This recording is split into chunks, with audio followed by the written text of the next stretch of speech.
On today's podcast, we'll be talking about the fifth S of the 5S methodology, sustain. So stay tuned.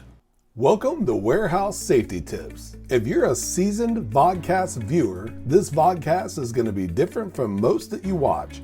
It's based around exactly what the name implies, warehouse safety tips. And since the people in this industry are busy, we know that time is money, so each episode will be as short and to the point as possible. And now, with all that out of the way, let's get to the vodcast.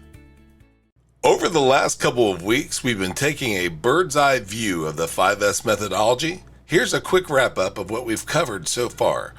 In episode 159, we touched on the origins of 5S.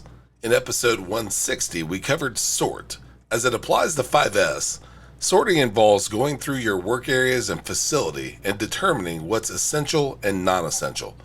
In episode 161, we covered straighten, which is also known as setting in order. As it applies to 5S, straightening involves making everything essential quickly and efficiently accessible. It also entails making sure items are organized by priority of use. In episode 162, we covered shine. As it applies to 5S, shining involves cleaning at regular and efficient intervals. It also ensures that you can go through and make sure your workplace is operating correctly and efficiently. In episode 163, we covered standardize. As it applies to 5S, standardization is the organization of the first three S's.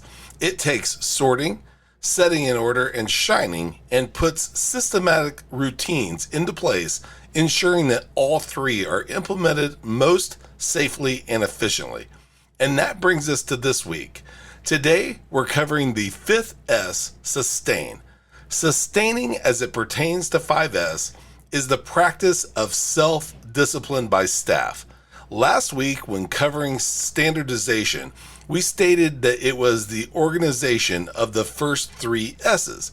Sustaining adds yet another component to that organization by ensuring that the 5S methodology is strictly adhered to. And most important to this, ensuring staff has a do without being told mentality. When you follow this and the other four S's of the 5S methodology, you internalize a mentality of constant and never-ending improvement of workplaces, and by association, entire facilities. You'll notice that we didn't say fifth and final S this week. That's because over the last several years, the 5S methodology has grown into the 6S methodology.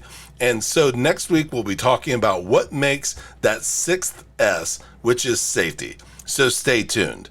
Until then, thank you for being part of another episode of Warehouse Safety Tips. Have a great week and stay safe. Before moving on, here's a word from one of our sponsors. If you've ever been to or worked in a warehouse, you know just how important safety is to both management and staff. It's almost impossible to go 10 steps without seeing safety tape, angles, signs, and/or safety products.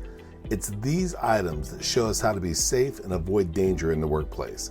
And if you're looking for the best products to make this happen, look no further than Mighty Line. Mighty Line floor signs and floor markings offer the best industrial products out there.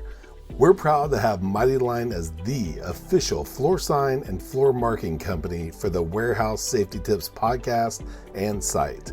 Go to mightylinetape.com/safety tips to request a sample pack of their incredible safety signs and floor markings.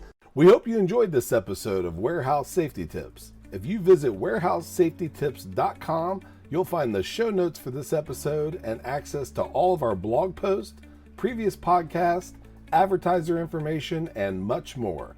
Thank you for listening to Warehouse Safety Tips and have a safe day.